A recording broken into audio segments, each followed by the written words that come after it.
잘 지내셨나요? 예. 오늘 이 자리에 오신 분들 주님의 큰 위로와 치료와 또 평강으로 함께 하실 줄 믿습니다. 예. 아멘 안 하시는 분이 있는 것 같아요. 이미 나는 평안하다 하시는 고백 같은데요. 예, 속으로 하시는 줄 믿습니다.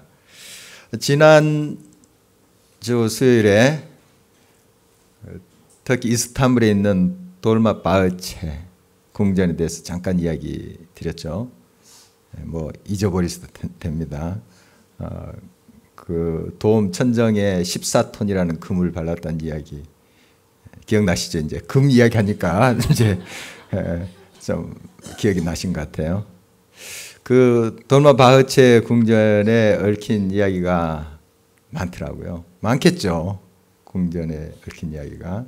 거기에 이제 한 슬픈 이야기 좀 하려고 해요.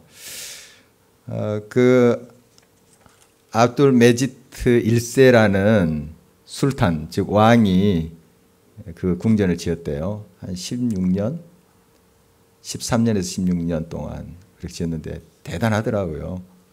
그 베르사유 궁전, 즉 프랑스 궁전의 그 모습을 따서 했다고 하는데 더 웅장하게 멋있게 이제 지었습니다. 그런데 거기에 살았던 이제 왕족들이 그 오래 가지 못했어요. 그래서 1922년 그때 이제 공화정이 시작했거든요. 왕정이 무너지고 우리나라도 이제 그 왕정 무너지고 또 일제가 이제 강점을 하고 또 이제 공화정이 시작하고 이런 역사가 있는데 그 나라도 이제 왕이 계속 통치를 하지 못하고 이제 대통령이 통치하는 그런 공화정이 시작된 거죠. 1923년 3월 3일부터 그 공화정이 시작을 했대요. 이때 그 왕족들 144명을 다 추방을 했습니다. 이 나라 살지 못한다 하고 빈손으로 이제 이렇게 다른 나라로 갈 그런 경비 조금 있었겠죠. 거의 빈손으로 그냥 다 쫓아보냈어요. 그 중에 이제 한 사람인데 황태자죠. 황태자 이야기예요. 오르한이라는 마음의 오르한이라는 사람인데 15살 때 이제 추방을 당했죠. 고생 많이 했더라고요. 브라질에 가서 17살 때 막노동하고 이렇게 공장에서도 일하고 그리고 이집트로 가서 택시 운전도 하고 아주 고생을 많이 했더라고요. 이제 그 자기가 그리던 그 궁전 자기 집이었죠. 원래 궁전이 이렇게 눈앞에 그 앞에 보스포러스 해협 또 그 광경이 멋있더라고요. 그런 게 눈에 선하지 않겠어요? 그래도 갈 수 없는 터키에 갈 수가 없어요. 들어갈 수가 없어요. 금지령이 내렸기 때문에. 그러다가 83세가 됐어요. 그러니까 망명한 지 68년이 지난 거예요. 83세. 그때서야 터키 정부에서 방문을 허락한 거예요.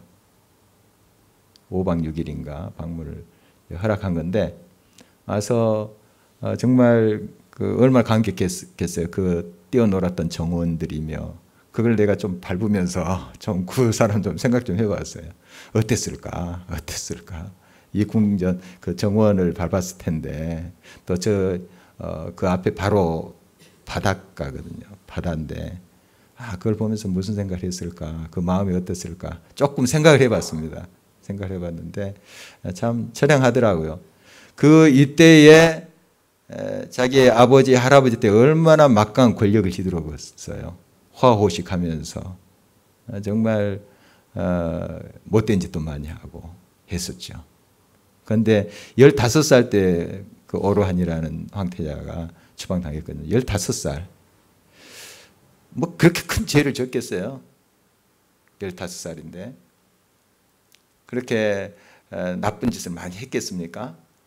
그런데 그 부모, 할아버지, 그 이때에서 그 악한 짓을 또 탐욕과 자기 욕망을 채우는 그런 일을 함으로 정말 그 그 심정을 좀 헤아려 볼 수가 있었어요. 이제 뭐 뉴스를 많이 탔겠죠. 이제 오랜만에 방문했으니까 막 황태자가 돌아왔다 하고 해서 백성들이 얼마나 불쌍해. 워낙 그 아버지 그 할아버지 때 나쁜 짓을 했겠지만 그러나 그 자식이 무슨 그런 큰 죄를 졌습니까? 그 83세 노인이 이제 곧 죽을 날도 얼마 안 됐는데 안 남았는데 그래서 백성들이 이제 좀 긍휼히 여기는 마음이 생기죠. 그래서 좀 죽을 때까지는 터키에서 살도록 좀 허락해 주시. 청원이 들어왔어요. 예, 터키 정부에. 그랬더니 이 사람이 이런 이야기를 했대요.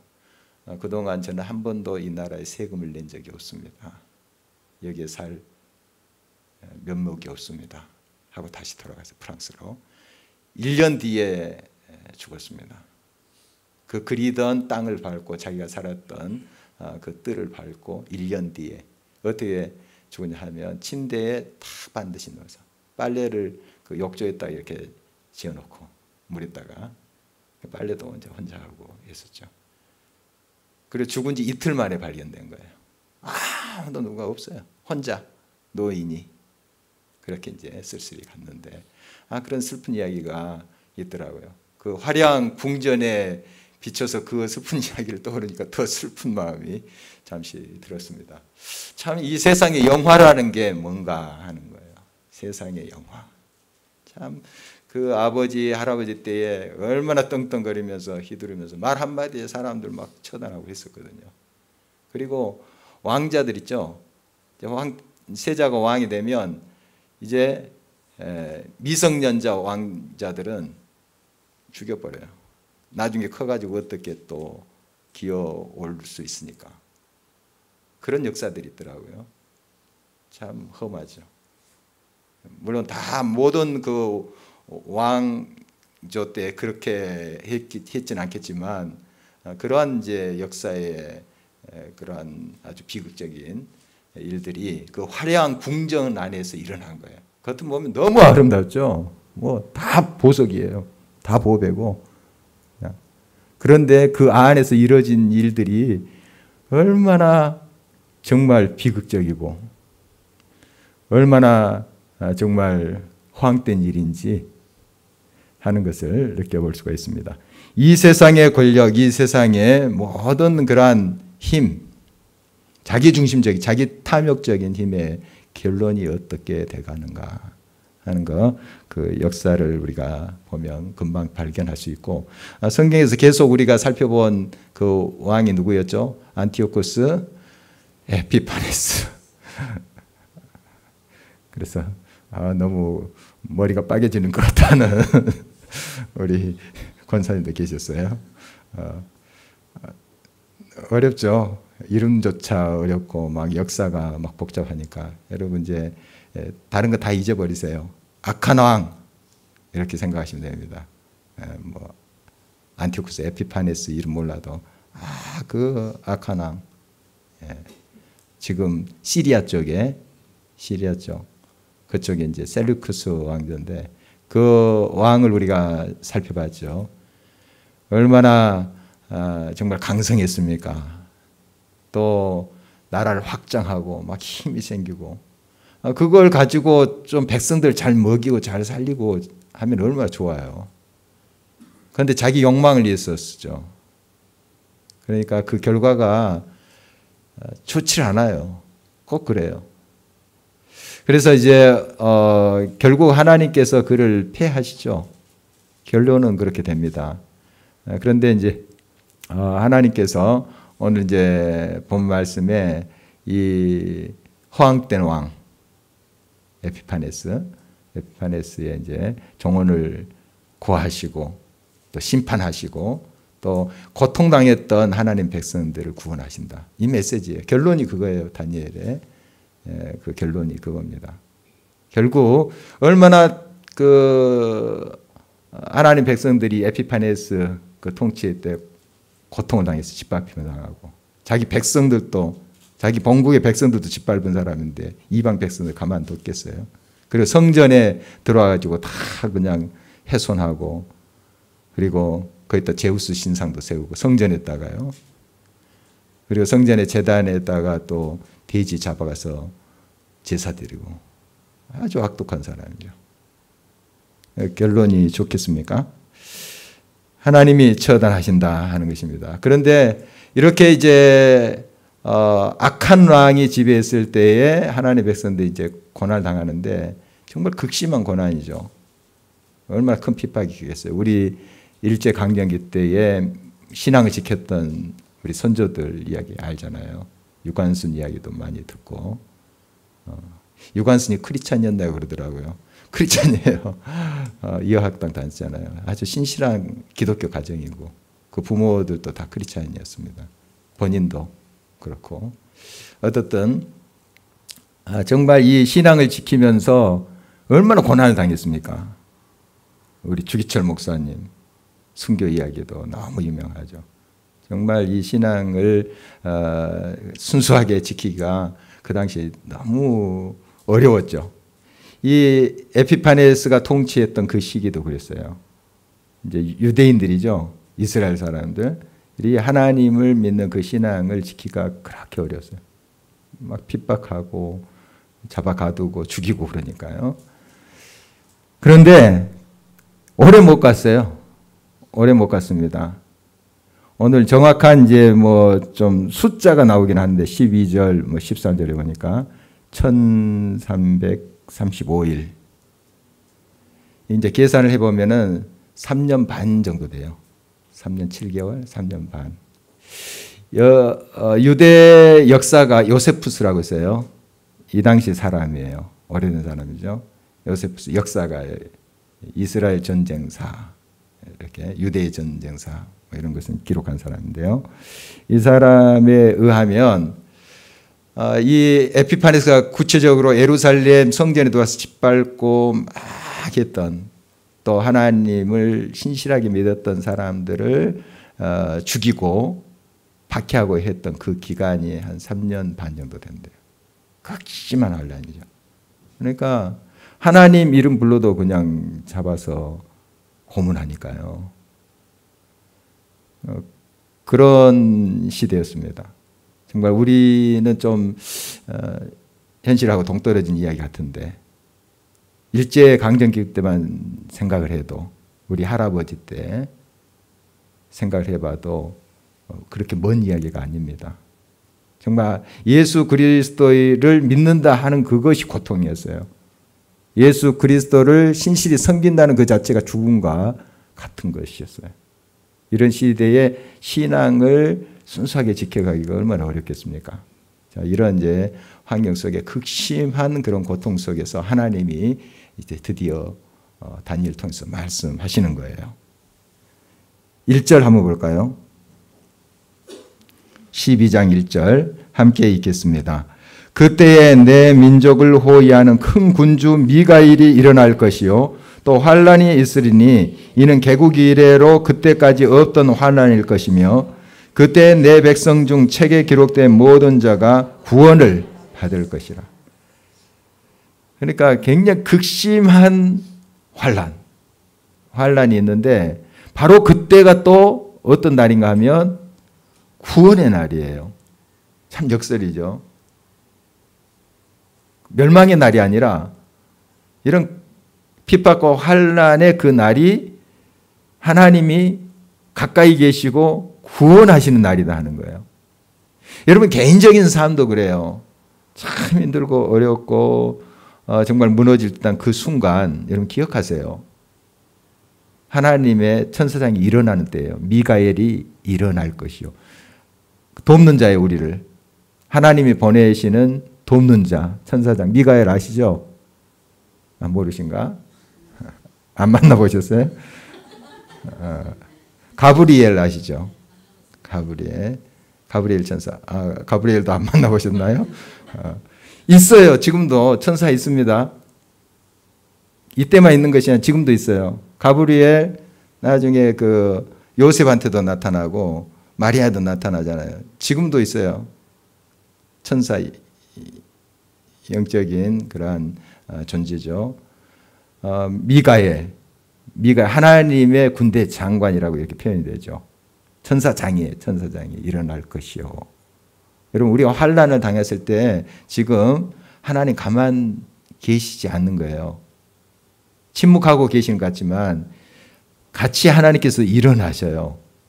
역사하세요. 그거 기억하십시오. 그리고 결국 그런 기간에 하나님의 구원의 역사는 이루어지고 있어요. 여러분이 지금 어려운 환경, 여러 고통의 그 순간 하나님을 기대하고 기다리고 또 기도할 때 하나님께서 지금 일을 시작하고 계십니다. 역사하고 계세요. 하나님 구원이 가까이 이르렀다는 사실이에요.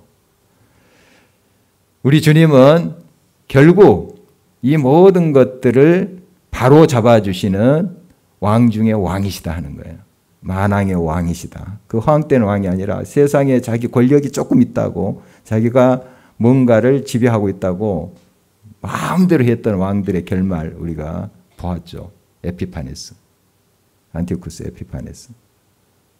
방금 또 터키의 그런 역사도 잠깐 살펴봤는데요. 결과가 비슷해요.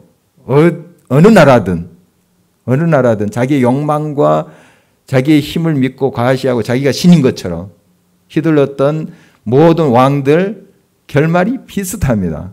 비참해요. 그걸 그 당시에는 모르는 것 같아요.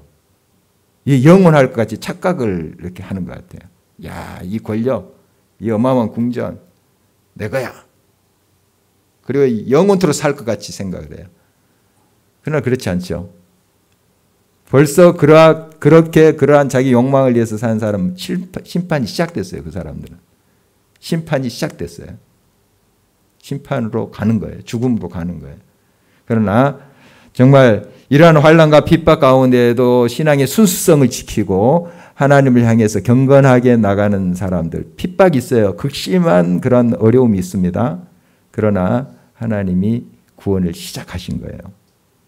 하나님의 천사장을 일으켜 세워주시고, 천사장만 혼자서 오겠어요? 그 군대가 있죠. 천군 천사들 거느리고.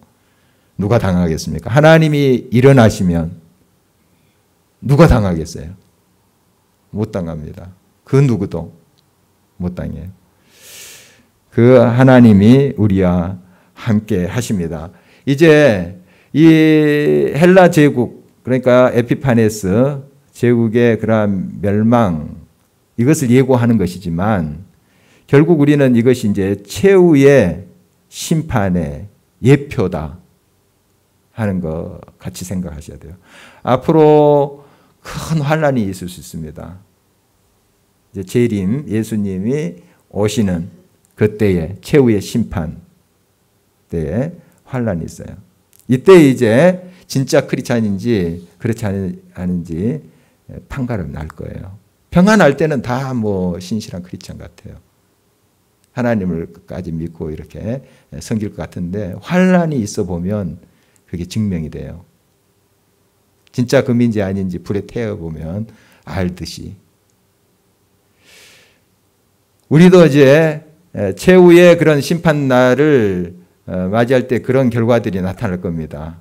진짜 알곡인지 죽정인지 그게 판가름되고, 또 우리의 삶 속에 그러한 것들을 자꾸 점검해 보라고 사인을 주세요. 평안할 때는 예수님 잘 믿고 뭐 교회도 섬기고 해요.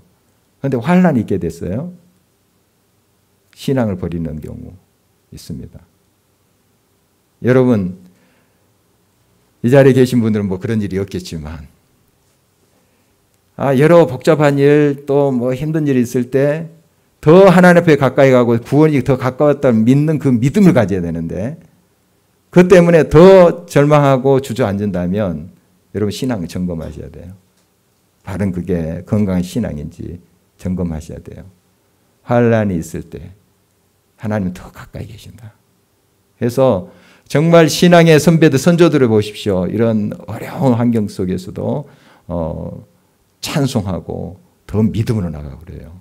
깊은 감옥 속에서도 매맞고 정말 그 힘든 고난 속에서도 찬송해요. 오히려.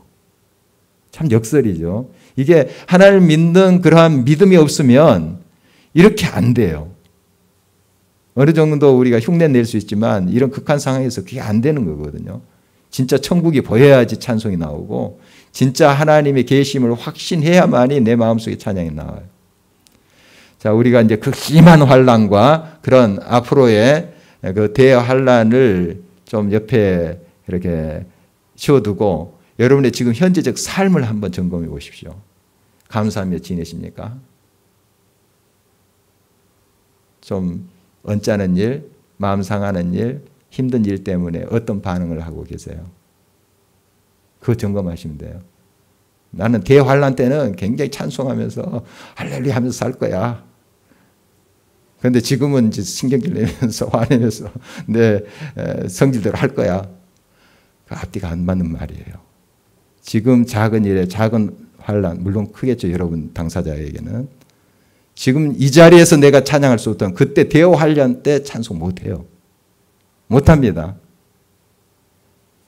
우리의 하루하루의 삶 속에 하나님께 어떻게 나아가느냐가 앞으로 어떤 환난과 더 큰 도전 앞에서 사는 것을 결정하는 거예요.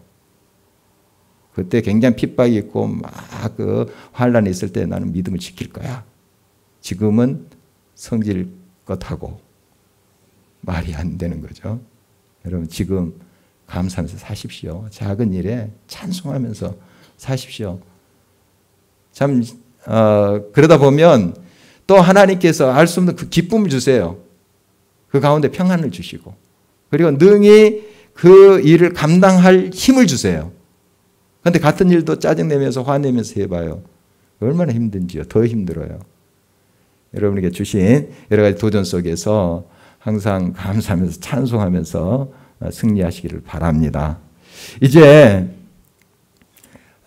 티끌로 돌아간 자들이 다시 일어난다 2절에 그렇게 말하고 있는데요.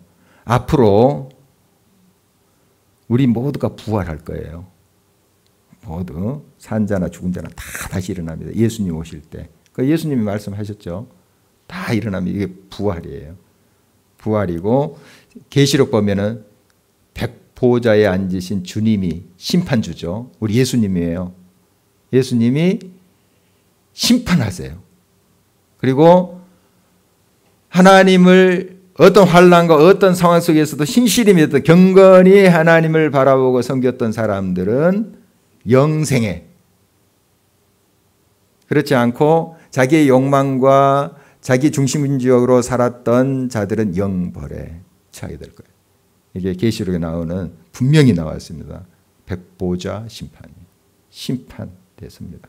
다서요. 영벌이란 게 무서운 거죠. 소멸되지도 않아요. 딱 죽고 소멸되면 끝날 텐데 영벌, 영원토록 고난을 당한다 하는 것이 성경의 증언 아닙니까? 자, 2절 한번 보도록 하겠습니다. 2절 같이 읽겠습니다. 땅의 티끌 가운데에서 자는 자 중에서 많은 사람이 깨어나 영생을 받는 자도 있겠고 수치를 당하여 영원히 부끄러움을 당할 자도 있을 것이며. 그렇죠. 그대로 또 이것이 계시록에 이어져서 선포되고 있는 말씀이에요. 오래전에 다니엘을 통해서 선포된 말씀. 성경은 계속 일관성 있게 흐르고 있어요. 이런 날이 옵니다. 또 우리 역사 속에 또 이런 예표들이 계속 나타나요. 정말 하나님을 신실히 섬겼던 사람들을 하나님이 다시 이로하시고 쌓으시고 높이시고 또 그렇게 떵떵거리고 대단히 그냥 뭐 있는 것처럼 폭력을 휘두르던 사람들을 하나님이 치시고 하는 역사 속에 우리가 그런 모습들 보잖아요. 그리고 결국 앞으로 예수님의 재림의 때에 최후의 심판 때에 영생, 영벌이 결정되는 거예요. 우리가 알고 있죠. 그러므로 우리가 어떻게 살아야 되는가 하는 게 참 중요하죠. 이 땅에서 남은 시간들 하루하루를 어떻게 사느냐가 참 중요한 거예요. 지혜롭게 살아야 됩니다. 지혜롭게 산다는 게 뭡니까? 지혜가 뭘까요? 지혜의 근본이 하나님을 알고 경외하는 것. 하나님을 경외하는 것이 지혜의 근본. 하나님을 인정하고 늘 하나님 앞에 행한다는 사실을 깨닫고 그 하나님 앞에 늘 우리의 삶을 드리는 거예요. 이것이 지혜인 거예요. 지혜롭게 살아야 되죠. 그러니까 무슨 일을 당했을 때, 어려움을 당했을 때 내가 지금 하나님 앞에 있다. 하나님이 내 편이시다. 이걸 아는 거예요. 이걸 믿는 거예요. 이게 경건이에요. 경건. 경건이 막 거룩한 채 하는 것이 경건이 아니에요. 막 대단히 신앙이 있는 채 그렇게 보이는 것이 경건이 아니고 하나님을 인정하는 것이고 하나님이 지금 이 자리에서 지금 내가 어떤 형편이든지 나의 힘이 되시고 능력이 되시고 지혜가 되신다는 걸 믿는 거죠. 하나님 인정하는 거 아니겠습니까? 만물을 창조하신 그 하나님, 홍해를 가르신 그 하나님이 지금 나의 하나님이시다 하는 걸 인정하는 거죠. 옛적 모세 때, 다니엘 때의 하나님만이 살아계신 분이고 지금 그 하나님은 내 곁에 안 계신 것처럼 그렇게 생각하는 것이 하나님을 경외하는 것은 아니죠. 하나님을 경외한다는 건 지금도 하나님은 살아계셔서 나의 지혜가 되시고 나의 산성이 되시고 나의 힘이 되신다는 것을 믿는 거예요. 여러분 그 하나님을 여러분 온전히 신뢰하고 계십니까? 온전히 붙잡고 계십니까? 그 하나님이 함께 하신다는 것을 믿는 그 경외하는 거, 하나님을 인정하는 거, 그게 지혜예요. 지혜. 다른 것 아니에요. 자, 이 지혜 있는 자는 구원을 받게 되겠죠. 하나님 끝까지 신뢰하고 하나님께 붙어 있으니까. 어떤 환경, 어떤 불같은 시련 속에서도 하나님께서 보호해 주시지 않겠어요. 이런 지혜로운 자는 어떻게 하나님께서 영화롭게 하느냐. 궁창의 빛같이 아주 반짝이게 하겠다. 지금은 환난과 어려움 속에 참 힘든 가운데 있을지 모르지만 하나님께서 그를 높이시겠다. 궁창의 빛처럼. 그리고 많은 사람을 또한 하나님을 경외하는 자리로 우리와 같이 하나님을 신실히 섬기는 자리로 인도하는 사람 역시 별과 같이 빛나게 하신다 하는 약속입니다. 여러분 지금 어떤 상황 가운데서도 하나님을 경외하고 인정하고 하나님이 나의 기쁨이 되시고 능력이 되시고 구원이 되신다. 합력해서 선을 이루신다 하는 사실을 꼭 확신하시기 바랍니다. 바로 이렇게 지혜 있는 자 결국 하나님께서 빛나게 하실 것입니다. 그리고 이제 다니엘에게 이 모든 것을 봉합하라고 합니다. 이렇게 다 담아서 봉합하라. 이렇게 하면 다니엘이 많은 것을 지금 깨닫고 하나님 보여주신 걸 알고 있는 사람이에요. 우리보다 굉장히 하나님의 환상이라든지 그 말씀을 직접 들었던 사람 아닙니까?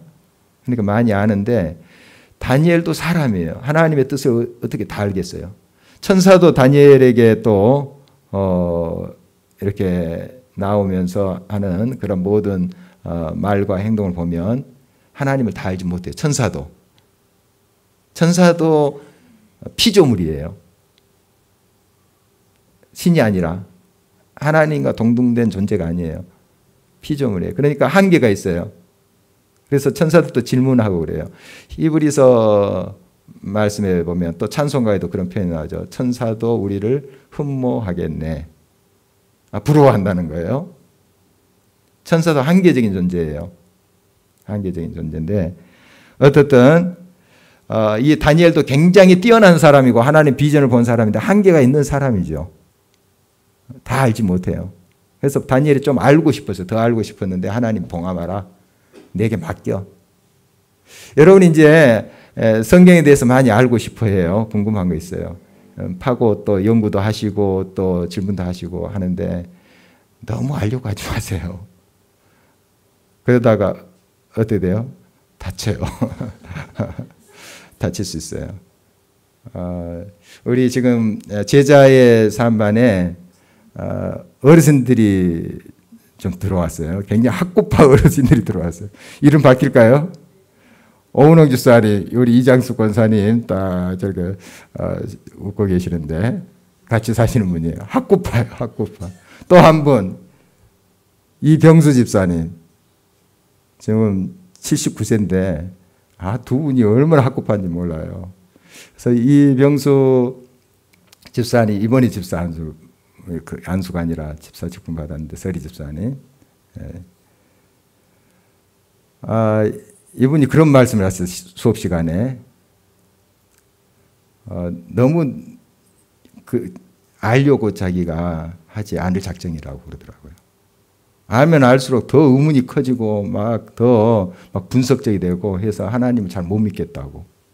이분이 이제 사위 때문에 사위가 너무 잘한가 봐요. 해서 교회를 다니기 시작했어요. 다른 교회에 한 7년 다녔어요. 근데 세례를 안 받은 거예요. 안 믿어진다는 거예요. 지금도 또 같은 이야기를 좀 계속해요. 우리 교회 이제 3년 정도 다니시는데 10년이 된 거죠. 예수를 믿는 지 주일에만 이제 오시는 분이지만. 근데 자꾸 그 의문을 가지고 파고 할수록 더 의문이 커지는 거예요. 그래서 이제 알려고 하지 않으려고 한다고 그러더라고요. 그래서 괜히 또 이 제자의 삶 속에 수업 시간에 내가 들어왔나 후회도 된다 이런 이야기를 하셨어요. 근데 사실 맹목적으로 믿을 수는 없는 거예요. 알아야 돼요. 알고 그런 고민이 있다는 건강한 것입니다. 제가 그렇게 했어요. 그런데 자꾸 이제 그건 경계해야 돼요. 자꾸 머릿속으로만 이해하려고 이해되는 그 하나님만 믿으려고 하는 거. 그것은 경계해야 돼요. 그 이야기도 같이 드렸어요. 그러나 뭔가 의문이 있고 그 풀고 씨름하려고 하는 것은 얼마나 건강한 것인지. 두 말이 좀 안 맞는 것 같나요? 맞아요. 그래서 씨름하면서도 이 지적인 작용뿐만 아니라 우리가 하나님을 인격적으로 만나는 그 감성적인 부분이 있거든요. 신앙이. 사람과 사람의 만남도 그래요. 만남도 이제 내가 머릿속으로도 지적으로 좀 이해를 하죠. 그 사람에 대해서. 그러나 이해 안 된 부분도 내가 끌려서 받아들이고 주고 이게 감성적인 부분이거든요. 이게 다 같이 작용하는 거예요. 이제 그거 가지고 이제 설명을 드렸는데 어떻든 이 다니엘도 다 알지 못해요. 하나님의 대단한 계획과 그런 비전을 본 사람이었지만 다 깨닫지 못해요. 그래서 이제 하나님께서 그 나중은 내가 다 알아서 하리라. 그게 봉함의 의미예요. 그리고 가라 이렇게 말씀하십니다. 가라. 내 사역의 자리로 너 자리로 가라. 여러분이 하나님을 알고 또 묵상하면서 하나님 많이 배워가기를 바랍니다. 그러나 자꾸 배우려고만 해서는 안 돼요. 살아야 돼요. 일터로 가야 돼요. 그러면서 또 그 배움이 내 머릿속에서 가슴으로 내려와요. 그런데 자꾸 연구하고 깨달은 것만 이해해 보려고 하는 삶은 뒤따르지 않고 그런 이제 스타일의 그런 형식의 신앙은 건강하지 못한 거예요. 어떻든 여러분이 하나님 말씀을 살면서 또 알아가고 또 연구하면서 또 의문을 가지고 또 풀면서 또 하나님 앞에 나아가는 것이 조화롭게 이루어졌으면 좋겠습니다. 이제 하나님께서 이 모든 대환란, 어려움을 겪은 다음에 이제 회복을 주신다는 그 메시지로 다니엘서가 끝납니다. 역사 그대로 진행됩니다.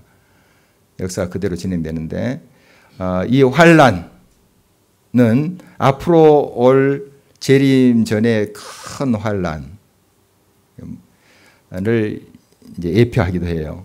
물론 이제 정확히 전천년설, 후천년설, 무천년설 있는데 언제인지 어느 때인지 그 기간을 어떻게 정하는지 상징적으로 우리가 해석하는지 그 문제에 있어 이것은 오늘 다룰 사안이 아니고 어떻든 우리가 믿음의 생활을 할 때 어려움이 있다는 거예요. 하나님 말씀대로 살 때 힘든 일이 있고 도전이 있고 정말 억울한 일, 상처받는 일이 있어요. 그러나 하나님 아세요.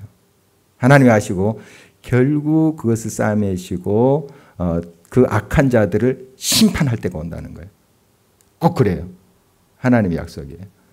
그걸 우리가 믿고 끝까지 기다려야 됩니다. 그래서 여러 환난은 결국 이 메시지는 뭐냐 하면 끝이 있다는 거예요.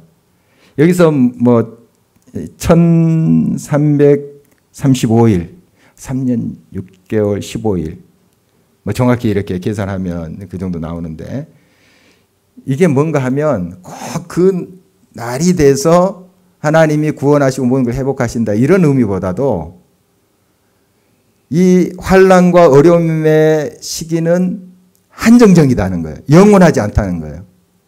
그것을 주목해야 됩니다. 이건 막 해석하면서 억지로 풀려고 할 필요가 없어요. 어떤 거 봉함에 드는 부분이 있거든요. 억지로 풀고 그걸 알려고 할 때 어떻게 된다고요? 다쳐요. 어떻든 하나님께 맡기세요. 그거 맡기고 더 중요한 것을 우리가 붙잡는 거죠.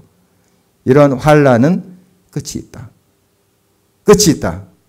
그리고 하나님의 때에 반드시 회복하신다. 그리고 이 환난 때에 미가에도 같이 일어난다. 하나님의 구원은 이미 시작됐다. 이걸 확신하는 거예요. 여러분, 이 어려움이 있을 때 꼭 이걸 기억하세요. 하나님 더 가까이 계신다. 함께 하신다 하는 걸 기억하시기 바랍니다. 그리고 결국 모든 것을 보상하세요. 그리고 하나님의 심판의 때에 하나님을 경외하는 자, 지혜로운 자죠. 높이 빛나게 하실 거예요. 빛나게 하십니다. 내가 나를 끝까지 신뢰했구나. 나를 믿었구나. 나를 따랐구나. 빛나게 하실 거예요. 그리고 그 악한 모든 자들은 다 영벌에 정리시키실 거예요. 이 하나님의 역사예요. 우리가 이 다니엘서를 맺으면서 다시 한번 정리해 봅니다. 우리 주님만이 만왕의 왕이십니다. 결국 심판하실 분은 우리 주님이세요. 우리 주님이 우리를 심판하세요. 기대되지 않아요? 내가 알고 있는 그분이, 나와 동행하신 그분이 심판하시는 자리에 있어요. 그럼 모든 부활한 그 피조물들이 앞에 서 있어요.